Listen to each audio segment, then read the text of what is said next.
It's so fun and so colorful, and we're just having the best time dancing. We're so lucky to be here during this time of year with the festival, and we're so excited to hang out with all the locals. It's so fun. मेरा नाम दीक्षा महंत है और मैं कुल्लू के रहने वाली हूँ। जैसे कि आज हम सभी लोग यहाँ पर होली का त्योहार मना रहे हैं। आप सभी जानते हैं होली रंगों का त्योहार होता है। इसमें हम एक दूसरे के ऊपर अबीर गुलाल डालते हैं और प्यार भरे रंगों से एक दूसरे को शुभकामनाएं देते हैं। रंग प्रकृति में कई प्रकार के हैं। कुछ रंग ऐसे हैं जिन्हें हम एक दूसरे पे गुलाल के रूप में लगाते हैं। कुछ रंग हमारे मन की भावनाओं के रंग हैं जिनसे हम एक दूसरे का आदर और सम्मान करते हैं। तो होली का त्योहार हमें सिखाता है कि हमें अपने मन की बुराई भरे विचारों का त्याग करके अपने अंदर के प्रेम भरे रंगों से एक दूसरे को सराबोर करना है।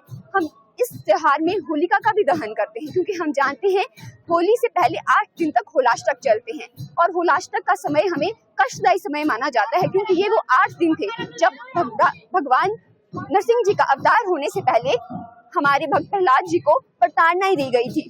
उनके पिता जो है हिरण्यकश्यप राक्षस ने उन्हें कई प्रकार की यातनाएं दी थी। उन्हें मारने का प्रयास किया गया था और होलिका दहन का वो दिन है जिस दिन उनकी बुआ ने उन्हें अपनी गोदी में बिठाकर जलाने की कोशिश की थी क्योंकि होलिका को यह वरदान था ब्रह्मदेव से कि आप किसी भी व्यक्ति को अपनी रक्षा आत्म रक्षा के लिए आप जो है आग में भी बैठ सकती हैं, पर वो उस वरदान का दुरुपयोग करके भक्त प्रहलाद को जलाने की कोशिश करी थी। परंतु भगवान की कृपा से भक्त प्रहलाद की रक्षा होती है। इसीलिए हम होलाष्टक के 8 दिनों में कोई भी शुभ कार्य नहीं करते, पर होलिका का दहन होने के बाद हम खुशी के रूप में होली का पर्व मनाते हैं। तो इसीलिए हम कहते हैं होली का जो रंग है वो किस चीज का प्रतीक है?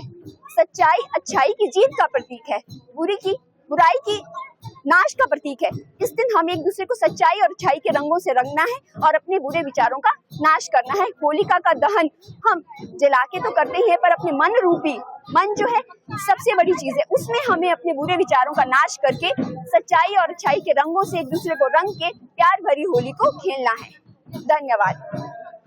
और क्योंकि हम कुल्लू के वैरागी समुदाय के हैं तो होली से हमारा विशेष लगाव है और खास करके कुल्लू जो है रघुनाथ जी की नगरी है। आप सभी जानते हैं रघुनाथ जी का जो आगमन है वो अयोध्या नगरी से हुआ है। यहाँ पर भगवान जी के सारे त्योहारों को मनाया जाता है और होली भी विशेष रूप से खूब रंगों से सराबोर होकर मनाई जाती है। तो रघुनाथ जी की नगरी की होली की शान आप देख ही सकते हैं किस तरह से वैरागी समुदाय के लोग और अन्य लोग भी मिलजुल कर होली खेलते हैं और टोलियां बनाकर एक दूसरे के घरों में जाकर गीत गाकर खुशी के गीतों से सबके माहौल को रंगीन करते हैं। और रघुनाथ जी की कृपा से जो है ये जो त्योहार है एक तरह से आपके जीवन को उमंग से भर देता है, खुशियों से भर देता है। आप सब अपने गीले शिकवों को भूलकर एक दूसरे पे रंग लगाकर गले मिलकर खुशी खुशी जो है आगे की ओर बढ़ते हैं, अपने जीवन को खुशहाली से आगे बढ़ाते हैं। धन्यवाद। मैं काशीदास महंत निवासी हनुमानियाबाग ढालपुर कुल्लू। आज बड़ी होली के दिन रघुनाथ जी के जैसे अपना उत्सव होते रहते हैं वैसे ही हम यहाँ पर नरसिंह भगवान के मंदिर में एकत्र हुए हैं, जो कि सारे हनुमानियाबाग और ढालपुर के सारे बैरागियन हमारे भाई बंधु सारे और नाता रिश्तेदार सभी इकट्ठे हुए हैं।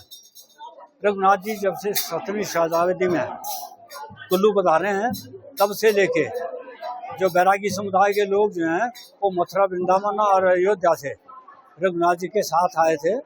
और हमारे अपना जो परम जो अपना गुरु हैं अपना वो बिहारी महाराज जिड़ी गुफा में विराजमान थे और वहाँ पर उनकी तपस्थली रही है।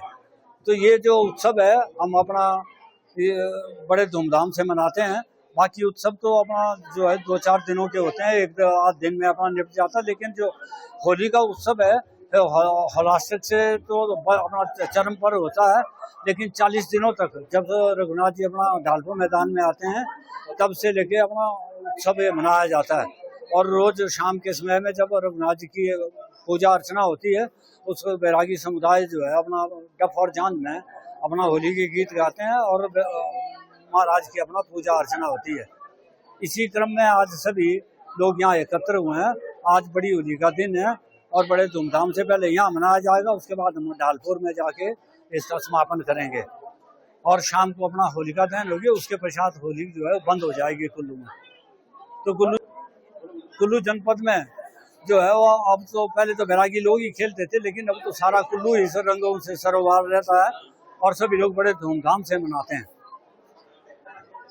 ये जो होली का जो त्योहार है ये तो जुड़ा ही हुआ है बैरागी समुदाय से है, लेकिन अब जो है उसके साथ साथ जो है बाकी लोग भी अपना इसको बड़े धूमधाम से मनाते हैं। जो बैरागी समुदाय है वो तो अवध और अपना उसकी मथुरा वृंदावन से जो अपना संस्कृति अपनी लाए थे उसी के गीत गाते हैं, और कुछ भोलेनाथ के भी अपना उसमें गीत होते हैं। तो हमारे साथ अपना जो हमारे बुजुर्ग थे उनके साथ साथ अब नई जनरेशन भी सारी जुड़ रही है, और इस क्रम को हम जारी रखेंगे जब तक हमारा चलेगा। तो Caitlin, my name is Caitlin. Yes. Okay, we're having so much fun here at Holi. This is nothing like America's celebrations, that's for sure. And we are just having such a good time, and we feel so special and loved, and dancing is fun, and the colors are so fun, and we're just so excited to be here. Yeah. Yes, we're so excited. We love it. Thank you so much. ये बहुत पुरानी परंपरा है कि जब बैरागी last Holi को आते हैं और होली यहाँ हमारे साथ खेलते हैं, और उसके बाद यहाँ से होकर रामशिला तक पहले जाते थे। अब पॉपुलेशन बढ़ गई, अब राम मंदिर है यहाँ पर हनुमान जी है, यहाँ तक जाकर ये सुल्तानपुर के पास है। हाँ, पहले तो अपने मठ के मंत्र जी और हमारे स्वर्गीय दादाजी घोड़े पर जाते थे। ये फिर धीरे धीरे ये परंपरा अब सीमित हो गई है। अब हम यहाँ सुल्तानपुर के बुद्ध बाटे में जाकर हनुमान को करते हैं। फिर ये राजा जगत सिंह से कोई नहीं थे, राजा जगत सिंह जी के आने से जब महाराजा बैरागी भी मथुरा वृंदावन के से लाए गए हैं राजा जगत सिंह के साथ। जब रघुनाथ जी का आना हुआ उसके बाद उन्होंने ये परंपरा डाली कि वहां से अखाड़ा, ये अखाड़ा बाजार नहीं था, ये बैरागियों का अखाड़ा था, मंतों का अखाड़ा था। धीरे धीरे मंत लोगों ने बेच दिया और अखाड़ा बन गया। अब सूद भी है, सब है, व्यापार जगह बनी। अखाड़ा इसीलिए नाम था, मंतों का अखाड़ा।